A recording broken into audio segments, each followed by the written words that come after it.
와, 저도 담임 목회를 지금은 협동 목사로 있지만 담임 목회를 하면서도 LA에 큰 합창단이 있거든요. 하나콰이어라고.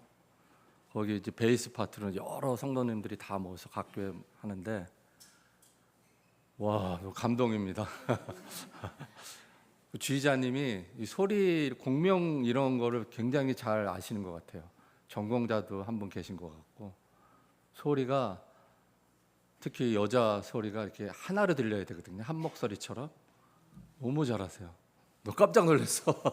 진짜 이거 그냥 칭찬하는 게 아니라 와, 성덕교회 찬양대 정말 수준이 정말 높습니다. 아, 정말 감사합니다. 제가 오히려 감사하네요. 네, 기도합니다. 하나님, 부족한 것이 말씀을 증거하려고 합니다. 하나님이 역사하시고 하나님이 인도하시고 하나님이 말씀하여 주시고 전하는 전하 듣는 성도님들 모두 큰 은혜를 체험할 수 있도록 인도하여 주시옵소서. 예수님의 이름으로 간절히 기도하옵나이다. 아멘. 제가 작년 7월에 파라과이로 우리 교회 지금 있는 교회 그 고등학생 몇 명하고 청년들이랑 또 담임 목사님이랑 캄보디아를 갔습니다. 근데 제가 그 전에 한학교에 담임으로 있을 때 그 캄보디아 그 이영영 선교사님이라고 그분을 계속 도왔고 10년 넘게 도왔기 때문에 제가 이제 가끔 갔어요. 여기 노예 참석할 때 거기 잠깐 들렸다가 이렇게 온 적도 몇 번 있습니다. 근데 거기 가면은 그 푸놈펜에 그 선교지가 있는데 푸놈펜이 수도예요. 거기서 한 4시간 정도 차로 가면 시엠림이라는 데가 있어요. 거기 뭐가 있는지 아세요? 유명한 유적지가 있는데 세계에서 유명한. 그래요, 맞아요. 거기 가면은 유명한 앙코르와트라는 고대 사원이 있습니다. 저는 2번인가 3번 가보았습니다. 가보면 와, 정말 대단하죠. 그리고 제가 또 멕시코의 마야족 여러분들 들어보셨죠? 한 15년인가 20년 정도의 교단 관계 때문에 거기 또 우리 교단에 파송한 선교사님이 있어서 거기 이제 선교사님 뭐 이렇게 방문차 갔는데 거기 멕시코에 마야 유적지가 있어요. 마야 유적지는 하나만 있는 게 아니라 흩어져 있고 멕시코 바로 밑에 과테말라라는 나라가 있거든요. 그쪽에도 그 마야 유적지가 있어요. 근데 이집트 피라밋은 이렇게 계단이 없잖아요. 이렇게 쭉 계단이 없이 밋밋하게 삼각형이잖아요. 근데 이 마야 유적지도 그 피라밋인데 마야의 피라밋은 계단이 있어. 못 올라가게 하는데 한 군데는 유적지가 굉장히 많아요. 제가 알기로는 한 10몇 개 정도 되는데 한 군데는 그 계단에 올라갈 수 있도록 허용한 데가 있어요. 근데 지금은 안 된다 그러더라고요. 근데 그때는 있었어요. 근데 거기도 이렇게 꼭대기까지 올라가서 이렇게 보고 그랬는데 와, 어떻게 그 시대에 그렇게 엄청난 피라밋을 굉장히 정교하게 만들었거든요. 기가 막히게 만들었더라고요. 바닷가 쪽에도 있는데 거기는 정말 너무나 아름답게 그런 또 피라밋을 계단식 피라밋을 쌓아놓은 것을 본 적이 있습니다. 그래서 이 2가지 앙코르와트하고 마야 그 피라밋 계단식 피라밋을 2가지를 볼 때 제가 생각할 때는 제가 전문가는 아니지만 비전문가로 볼 때는 앙코르와트의 기술력이 마야족들보다 훨씬 더 앞서 있다. 저는 그렇게 생각이 됩니다. 그 앙코르와트의 그 세심함, 그 화려함, 그리고 그 조각들, 그리고 이루 말할 수 없는 그런 장관들.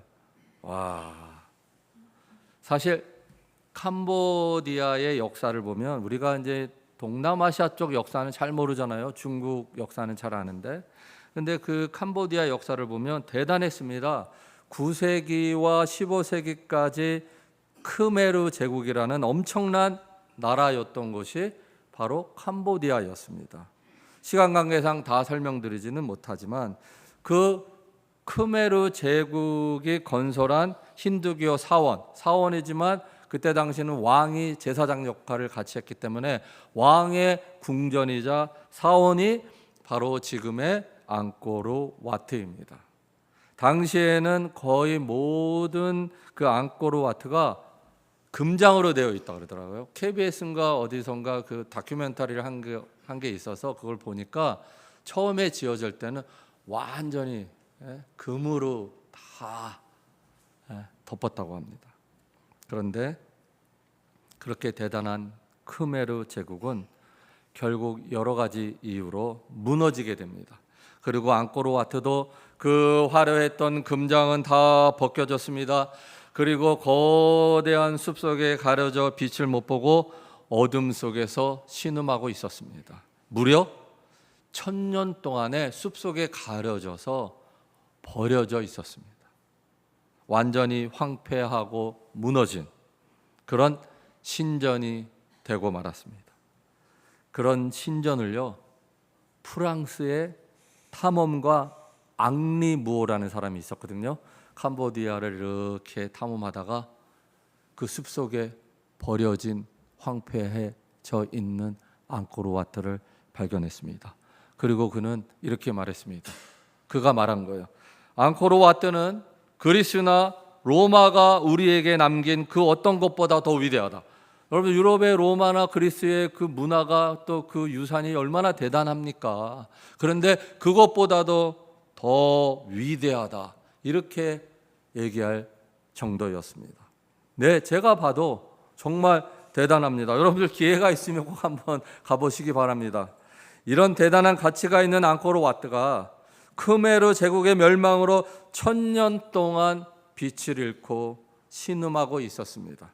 완전히 금색이었던 그 앙코르 와트가 금색이 이제 다 벗겨지고 황폐해져 버렸던 것입니다. 네, 크메르 제국의 멸망, 그리고 그 왕들의 궁궐이자 최고의 사원이었던 앙코르 와트의 그 1000년 동안의 황폐함, 어디 크메르 제국뿐이겠습니까? 사람도 마찬가지 아닐까요? 화려했던 나의 과거, LA 살면 좀 연세 드신 장로님이나 목사님들, 내가 한국에서 어땠는데, 와, 내가 한국에서 정말 잘 나갔어, 내가 사업할 때 돈 많이 벌었어, 막 그런 얘기 하시는 분들 굉장히 많거든요. 그런 화려했던 나의 과거, 또 잘 나갔던 나의 사업, 또 황금보다 더 빛났던 나의 튼튼한 몸, 육체, 그러나 지금 나의 모습은 혹시 모든 것이 무너진 황폐한 느낌? 그렇다면 저와 여러분들의 신앙은 또 어떠합니까? 처음 믿었을 때의 그 황금보다 더 진했던 감동과 그 감격, 그리고 그 열심과 그 믿음이 아직도 있습니까? 아니면 신앙도 저 크메르 제국처럼 무너져 내렸습니까? 저 앙코르 와트처럼 황폐해져서 1000년 같은 세월처럼 내 신앙도 혹시 무너져 내려 신음하고 있습니까? 여러분들의 신앙을 한번 점검해 보시기 바랍니다. 사실 오늘 본문도 그렇습니다. 예루살렘 성벽은 무너졌고 성문들은 불에 탔습니다. 그 예루살렘 성전도 황폐했습니다. 황폐하다는 것은 거칠어져서 못쓰게 되었다는 것입니다. 쓸모없이 되어버린 것입니다. 그렇다면 이렇게 성벽과 성전이 황폐해졌다면 당시 성전 제사로 움직였던 유대인들도 황폐해졌다는 것입니다. 성전이 제대로 돌아가지 않는다는 것은 당시 백성들도 온전한 신앙생활을 하지 못하고 황폐해졌다는 것입니다. 무너져 내려 쓸모없는 신앙을 갖고 있었다는 것이 확실합니다. 황폐해진 유대인들, 황폐해진 성전. 자, 그렇다면 느헤미야서에 나타난 예루살렘 성전, 특히 성벽이 왜 무너졌을까요? 왜 황폐해졌을까요? 그것을 알려면 이스라엘 역사를 좀 살펴봐야 되겠죠. 여러분들도 알다시피 이스라엘은 솔로몬 이후에 두 왕국으로 나누어지잖아요. 북왕국 이스라엘, 남왕국 유다. 근데 둘 다 망하잖아요. 그렇죠? 하나님의 뜻대로 살지 못했고 불순종하고, 그렇게 선지자들이 외쳤음에도 불구하고 하나님을 향한 신앙과 믿음을 배반하고 우상 숭배를 자행하지 않았습니까? 왕들로부터 백성들도. 잠깐 신앙이 회복된 시기는 있었지만 결국은 제대로 신앙을 지키지 못해서 북왕국 이스라엘은 주전 722년에 왓수르에 의해 멸망당했고요. 또 남왕국 유다는 주전 586년에 바벨론에 의해 멸망당하고, 특별히 바벨론은 많은 유대인 청년들을 바벨론으로 끌려갔잖아요. 그래서 일반 역사는 바벨론의 유수라고 말하잖아요. 여러분들 다 배웠죠, 고등학교 때. 그래서 2번 정도 끌려갔어요. 그때 끌려간 사람이 누구예요? 유명한 선지자 다니엘, 에스겔 이런 분들이 다 끌려간 겁니다, 바벨론으로. 그때 예레미야 선지자를 통해서 하나님이 뭐라고 말씀하십니까? 너희들이 다 끌려가지만 70년 포로 기간이 끝나고 다시 귀환한다, 그렇게 말씀을 하셨어요. 그 예언의 말씀대로 하나님은 이스라엘 백성들을 70년이 지난 후에 3번에 걸쳐서 귀환하게 합니다. 1차 귀환 때 누가 옵니까? 바로 수르바벨 중심으로 한 학자들은 한 5만여 명 정도가 돌아왔다고 합니다. 물론 유대에 그냥 살고 있던 유대인들도 일부 있었어요. 그래서 돌아왔으니까 5만 명이 돌아왔고, 살고 있던 유대인들이랑 같이 했으니까 더 많은 인구가 다시 살게 되었던 것이죠. 그런데 그들이 돌아와서 수르바벨을 중심으로 뭘 해요? 보니까 예루살렘 성전이 다 파괴되었잖아요. 바벨론 느부갓네살 왕이 다 파괴시켰잖아요. 그래서 성전을 다시 재건하자. 그래서 성전을 재건합니다. 그런데 건축하는 도중에 사마리아 사람들의 반대와 반항으로 그 성전 건축이 중단이 됩니다. 그래서 성전 건축을 하지 못하게 됐는데, 이때 하나님이 선지자 2명을 보내죠.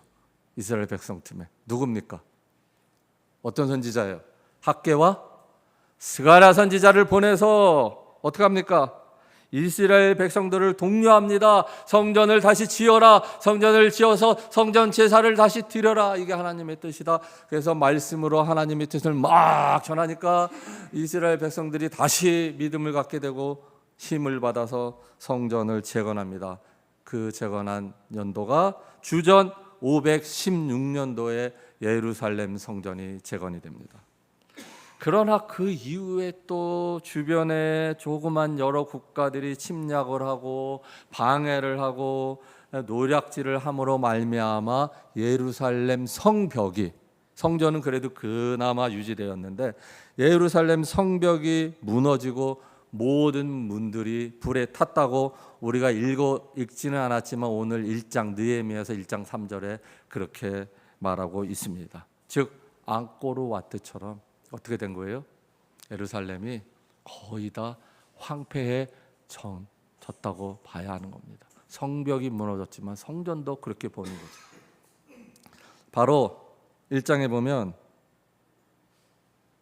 1장에 보면 잠깐만요.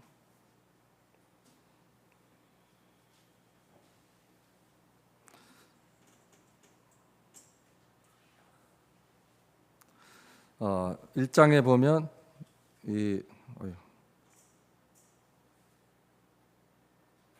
이 소식을 누가 듣습니까? 1장에 보면 우리 읽지 않았지만 이 느헤미야가 이 소식을 듣습니다. 당시 바사 왕 잠깐만요. 죄송합니다.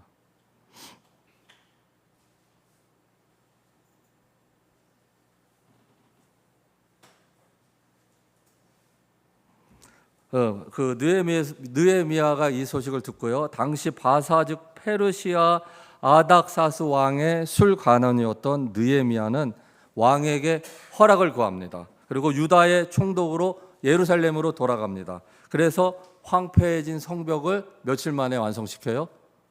52일 만에 재건을 합니다. 이게 바로 느헤미야서입니다. 그렇다면 오늘 본문에서 우리가 생각할 것이 무엇입니까? 첫 번째로 하나님은 황폐한 가운데에서도 뭘 주신다? 비전을 주신다. 12절에 보면 느헤미야는 혹으로 혼자말로 이렇게 말합니다. 내 하나님께서 예루살렘을 위해 무엇을 할 것인지 내 마음에 주신 것을, 바로 하나님이 비전을 주신 것입니다. 하나님께서 그의 마음에 주신 것이 비전이 아니고 무엇이겠습니까? 그러기에 느헤미야의 심정이, 그러기까지 느헤미야 심정이 어땠는지 아십니까? 1장에 보면 우리가 읽지는 않았지만 정말 대단하죠. 우리 신앙인들이 정말 이 느헤미야를 본받아야 돼요. 우리는 맨날 누구만 이야기를 해요? 누구만 본받으려고 그래요? 아브라함. 여러분들 누구 좋아하십니까? 모세 좋아하시는 분들 많죠? 또 누구 좋아해요? 다윗 왕 굉장히 많이 좋아하시더라고요. 저도 다윗을 굉장히 좋아합니다. 그러나 성경에는 이들보다 더 위대한 신앙인들이 사실은 많아요. 사실은 아브라함, 모세, 다윗은 허물과 실수와 죄가 많은 사람들입니다. 여러분들 성경을 읽어보면 그렇죠? 그럼에도 불구하고 하나님께서는 언약을 기초해서 그들을 사용하셨어요.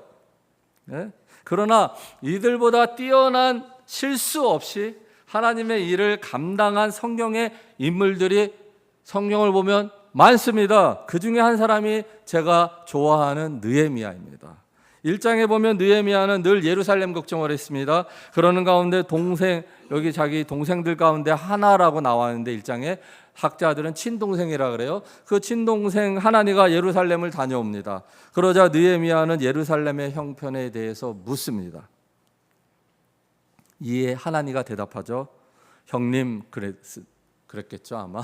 형님, 제가 그곳에 예루살렘에 있는 예루살렘에 가봤더니 그 예루살렘에 있는 유대인들은 거기에서 아주 고생이 심합니다. 거기에서 주위에 나라들한테 업신여김을 받고 있습니다. 예루살렘 성벽은 완전히 무너지고 성문들은 다 불에 탔습니다. 그렇게 동생 하나니가 느헤미야에게 말을 합니다. 이 말을 들은 느헤미야는 철퍼덕 땅바닥에 주저앉았다고 나옵니다. 그러고 울었다고 나와요. 저도 칠레 이민을 갔는데 미국에 이제 신학 공부하러 유학 간다 그러니까 제가 막내 아들이에요. 사형제 중에 맨 위로 누님이 하나 있고 일녀 사남 중에 막내 아들인데 어머니가 제 방에서 철푸덕 주저앉더니 막 우시더라고. 나 그렇게 우시는 모습을 처음 봐. 군대 갈 때 조금 울긴 우셨는데 그 정도는 아니었는데 막 우시면서 내가 너 막내 없이 내가 여기 칠레 땅에서 어떻게 사냐 그러면서 막 우시더라고. 이 성경을 읽으면서 어머니가 생각이 나긴 했어요. 어쨌든 저희 어머니처럼인지는 모르겠지만 느헤미야는 동생을 통해 고국의 소식을 듣고 황폐해진 예루살렘을 바라보고 철퍼덕 주저앉아 울었습니다. 그리고 울기만 한 것이 아니라 어떻게 했어요? 금식하면서 하나님 앞에 간절히 기도합니다. 그러던 중 술관원이 굉장히 높은 직입니다. 페르시아에서 술관원이었던 그가 아닥사스 왕의 술 시중을 이제 들게 되었습니다. 그런데 왕이 이렇게 보니까 느헤미야의 모습이 평상시랑 달라요. 근데 원래 왕 앞에 술 시중을 드는 사람은 그렇게 표정도 모습도 슬픈 표정을 지으면 안 돼요. 이렇게 웃으면서. 그런데 좀 근심, 그러니까 너무 예루살렘을 생각하다 보니까 왕의 술 시중을 들면서 좀 근심과 슬픔이 있었던 것 같아요. 그러니까 왕이 얼마나 잘 알겠어요. 그래서 왕이 느헤미야야 무슨 일이 있느냐? 안색이 좋지 않구나. 아픈 것 같지는 않은데 무슨 걱정되는 일이라도 있느냐? 세번역 성경에 이렇게 나와 있어요. 근데 여기 개역 개정 성경에 보면은 그 말을 듣고 예레미야가 두려워했다 그랬어요. 내가 왕 앞에서 슬픈 기색을 보였구나. 죽을 수도 있어요, 사실은. 왕이 기분 나쁘면. 어쨌든 그 얘기를 듣고 느헤미야가 이렇게 얘기합니다. 임금님 왕이시여 만수무강하시기 바랍니다. 소신의 조상이 묻힌 성읍이, 이 성읍이 예루살렘이죠. 이 성읍이 폐허가 되고 성문들이 모두 불에 탔다는 소식을 듣고서 울적한 마음을 가누지 못한 탓입니다. 이렇게 말합니다. 이에 아닥사스 왕이 말하죠. 그러면은 네가 바라는 것이 무엇이냐 이렇게 묻습니다. 그랬더니 기회가 온 거잖아요. 타이밍이 중요해요. 그렇죠? 여러분들 인생에 타이밍이 얼마나 중요합니까? 기회가 왔어. 그래서 느헤미야는 임금님께서 왕께서 좋으시면 저의 조상이 묻혀 있는 유다의 그 성읍으로 저를 보내주시기 바랍니다. 그러면 제가 그 성읍을 다시 세우겠습니다. 이렇게 말합니다. 그러자 왕은 허락을, 오늘 성경의 1절부터 읽어보면 허락을 해줄 뿐만 아니라 느헤미야가 필요한 모든 것, 건축에 필요한 모든 것 너 다 가져가라, 다 가져가라. 그렇게 허락을 받아냅니다. 할렐루야. 결국 느헤미야의 그 눈물의 기도, 그 예루살렘 성전을 생각하는 그 믿음의 기도를 하나님은 들어주셨던 것입니다. 그리고 느헤미야는 그곳에 가서 무엇을 할 것인지 하나님이 비전을 주셨다는 것을 깨닫게 됩니다. 그것이 무엇입니까? 그에게 하나님이 주신 비전은 바로 예루살렘 성벽, 무너진 예루살렘 성벽의 재건이었습니다. 이것이 느헤미야에게 주신 하나님의 뭐예요? 비전입니다.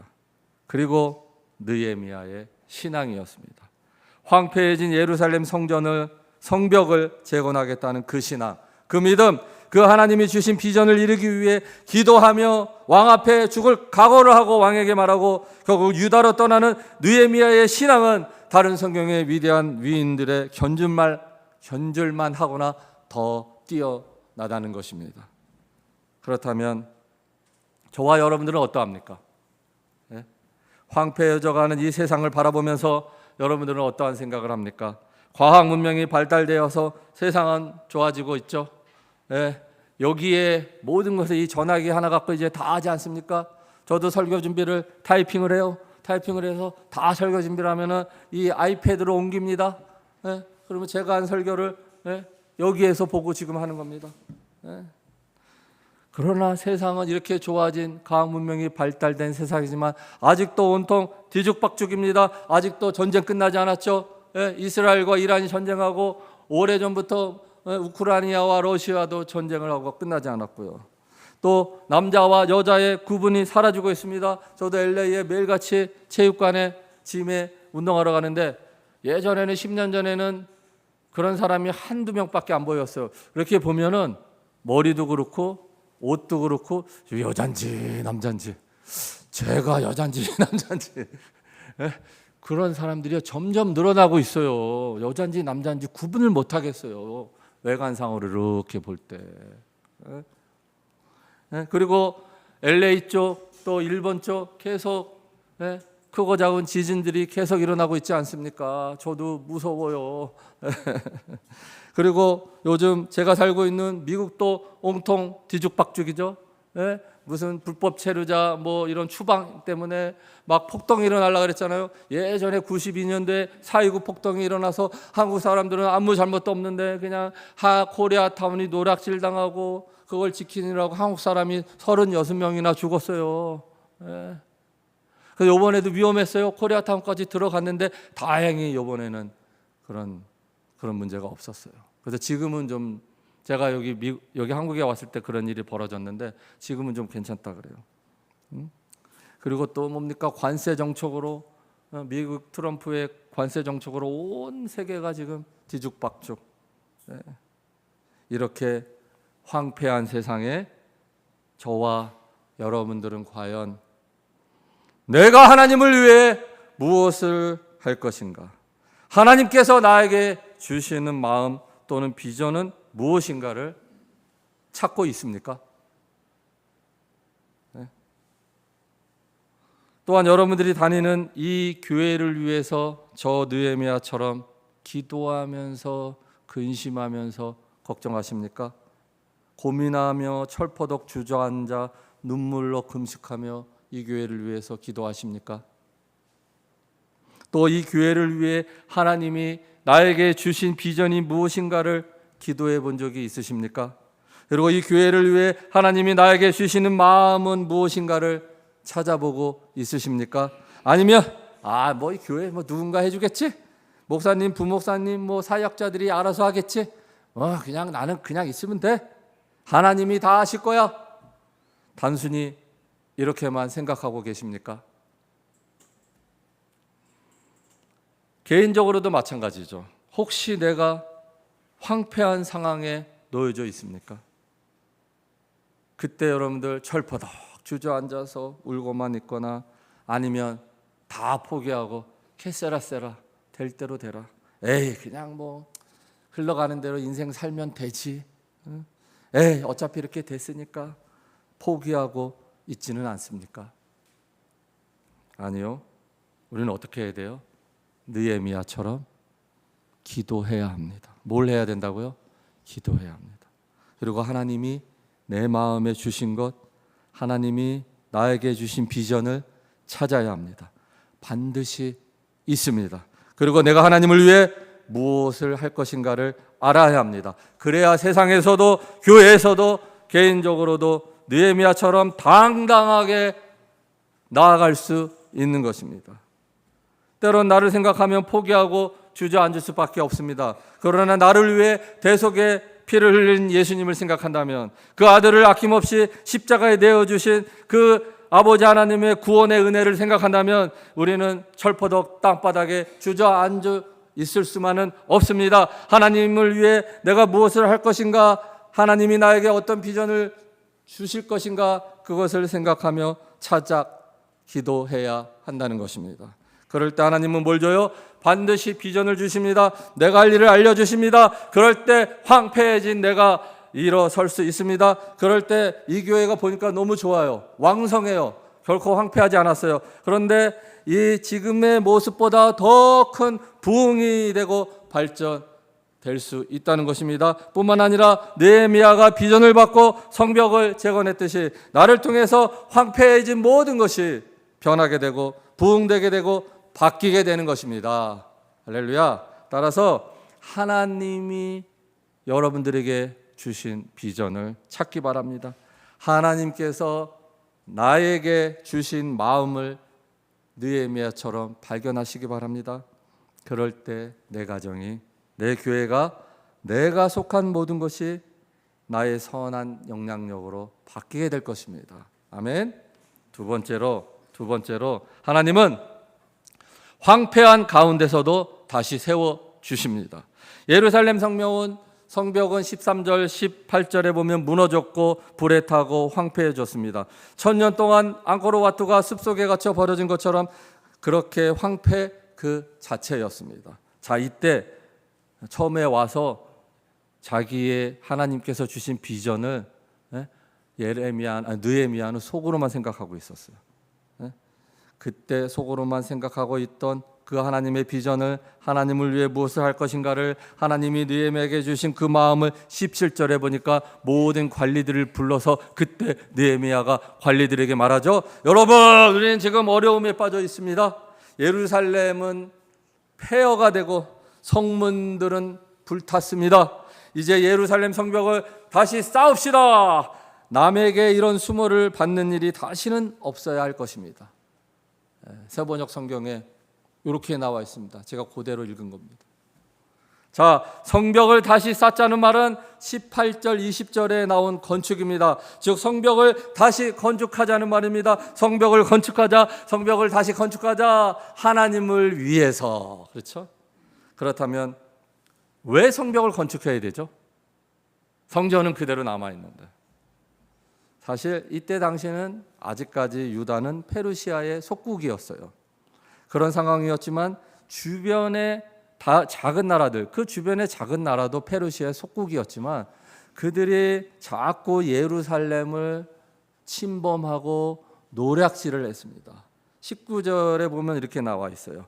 호론 사람 산발락과 종이었던 암몬 사람 도비야와 아라비아 사람 게셈이 이 말을 듣고 우리를 업신여기고 우리를 비웃어 이르되 너희가 하는 일이 무엇이냐, 너희가 왕을 배반하고자 하느냐 하기로. 네, 이런 사람들이 지금뿐만 아니라 오래전부터 계속해서 유대인들의 성전 재건을 방해하고 있었다는 것입니다. 그리고 이 느헤미야서는 뭡니까? 이 느헤미야를 막 왕에게 모함을 합니다. 그래서 느헤미야 이전부터 지금까지 예루살렘 주변의 작은 나라들이 유다를 계속 괴롭히고 노력하고 힘들게 하였다는 것입니다. 그렇다면 이들의 방해 공작으로 예루살렘 사람들, 아니 유대인들은 뭐가 문제가 되는 거예요? 자, 당시 이 유다는 성전 중심으로 돌아가야 되는 거예요. 성전에서 제대로 제사가 이루어져야 하는데 성벽이 무너지고 성벽이 불에 타서 이방 민족들이 자꾸 방해를 하고 침략을 하고 노략질을 하게 되면 성전이 제대로 운영될 수 있습니까? 없습니까? 운영될 수 없어요. 그렇다면 백성들이 온전히 하나님 앞에 제사를 드릴 수가 없는 거예요. 이스라엘은 성전 제사 중심이에요. 성전 제사가 제대로 이루어지지 않으면 이스라엘은 끝이에요. 하나님은 절대 그걸 원하지 않으세요. 그래서 하나님 중심의 신앙생활을 할 수 없게 되는 것입니다. 그래서 성전 제사를 온전히 드리기 위해서는 예루살렘 성전을 방어해야 되는데 어떤 상황이에요? 성벽이 무너졌어요. 누구나 다 왔다 갔다 할 수 있어요. 이 민족들이 언제든지 침략할 수 있는 거예요. 그러면 성전 제사를 온전히 드릴 수가 없는 겁니다. 그래서 뭐가 재건돼야 돼요? 무너졌던 황폐해진 성벽을 다시 재건해야 됩니다. 성벽이 세워져야 합니다. 성벽이 든든해야 합니다. 성벽이 세워져야, 그래야 성전 제사가 원활히 이루어지는 것입니다. 그럴 때 신앙생활을 어떻게 해요? 온전히 할 수 있습니다. 또한 하나님께 영광이 되는 온전한 제사를, 즉 예배를 드릴 수 있는 겁니다. 그래서 이 원리, 이 영적 원리가 오늘날에도 마찬가지예요. 교회가 바로 세워져야 되는 거예요.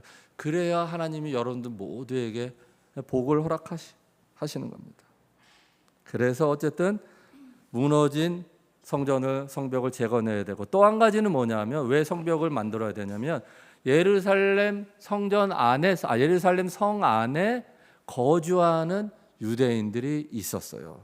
그래서 그 백성들의 안전을 지키기 위해서는 뭐가 필요한 거예요? 성벽과 성문이 지어져야 했다는 것입니다. 따라서 황폐해진 예루살렘을 회복하기 위해서는 무너진 성벽을 다시 건축해야 했다는 것입니다. 그래서 하나님은 느헤미야에게 뭘 주셨어요? 비전을 주시고 이 일을 하게 하신 것입니다. 그리고 여러분들 놀라지 마십시오. 예루살렘 성벽 재건이 불과 며칠 만에 이루어졌다 그랬어요. 제가 처음에 52일 만에 이루어졌습니다. 느헤미야서를 읽어보면 좀 전에 읽었던 19절 암몬 사람 도비야가 많은 방해 공작을 합니다. 그럼에도 불구하고 느헤미야에게 감동받은 유다 백성들은 한 손에 칼과 창과 다른 손에는 벽돌을 들고 성벽을 재건합니다. 3장에 가면은 가기에 보면 가문별로 직책별로 누가 시키지도 않았어요. 느헤미야가 하라 그러지도 않았어요. 근데 그들이 손수 나서서 황폐해진 성벽을 건축하기 시작합니다. 또 도비야 같은 그런 이방 민족이 침투할 수 있으니까 한 손에는 창과 칼을 가지고 한 손으로 벽돌을 쌓아요. 이게 쉬운 일입니까? 그렇게 밤낮 쉬지 않고 이 성벽을 재건합니다. 그리고 여러분들 예루살렘 성전은 700에서 800m 정도의 높은 곳에 있어요. 그 높은 곳에 있는 성벽을 쌓는다는 것은 52일 갖고는 사실은 거의 불가능합니다. 그러나 이들은 밤낮 쉬지 않고 한 손에는 칼을 들고 한 손에는 벽돌 들고 지파별로 가문별로 예루살렘 성벽을 재건해서 며칠 만에? 52일 만에 성벽을 재건하는 기적을 이루었습니다. 할렐루야. 결국 어떻게 되었어요? 느헤미야에게 하나님이 주신 비전은 이루어졌다, 안 이루어졌다? 이루어졌다. 할렐루야. 어떻게? 물론 백성들이 열심히 한 것도 있었지만 18절에 보니까 하나님의 선한 손이 느헤미야를 도왔다. 20절에 보니까 뭐라고 나와 있어요? 하나님이 형통하게 하셨다. 성벽을 짓는데 도비야 같은 이방 민족이 막 쳐들어오면 52일 만에 완성되지 못할 수도 있었어요. 근데 하나님이 막으시고 하나님이 도우시고 하나님이 그들이 쳐들어오지 못하게 하셔서 52일 만에 짓는 기적이 일어났던 것입니다. 네, 하나님은요 황폐한 가운데서도 다시 세워주십니다. 아무리 이 세상이 황당한 대로 간다고 해도, 아무리 이 세상이 흔들린다고 하여도, 그래서 황폐함 그 자체라가 해도 하나님은 그의 선한 손으로 인도하여 결국 이 땅에 뭐가 오게 해요? 하나님 나라가 오게 하는 것입니다. 아무리 이 땅의 교회가 또는 한국 교회가 미국 교회가 황폐하여도 하나님은 다시 건축하게 하셔서 교회로 하여금 이 세상을 통치하게 지배하게 하시는 날이 반드시 올 것입니다. 여러분들이 아무리 황폐한 상황에 개인적으로 놓여 있다 하더라도 하나님이 선한 손이 인도하시고 여러분들을 형통하게 인도하실 것입니다. 믿으십니까? 네, 믿어야 합니다. 하나님께서 황폐한 가운데서도 뭘 줘요? 비전을 주십니다. 내가 하나님을 위해서 무엇을 할 것인가? 그럴 때 하나님은 내 마음에 비전을 주십니다. 그럴 때 아무리 황폐해서 내 주위가, 내 상황이, 내 자식이, 내 직장이, 우리가 살고 있는 사회가 황폐해져도 하나님의 선한 손이 저와 여러분들 어떻게 해요? 도우시고 인도해 주실 것입니다. 그리고 52일의 기적이 내 것이 되게 하실 것입니다. 따라서 여러분들 결코 포기하지 마십시오. 끝까지 하나님을 바라보고 느헤미야처럼 철퍼덕 주저앉아 눈물로 기도하십시오. 그럴 때 하나님은 내 마음에 비전을 주실 것입니다. 그럴 때 하나님이 무너진, 불타버린, 황폐해진 나를 다시 세워 주실 것입니다. 그럴 때 이 교회가 다시 부흥의 불길에 휩싸일 것입니다. 모든 것을 형통하게 하실 것입니다. 그렇게 되는 저와 여러분들이 되시기를 간절히 축원합니다. 기도합니다.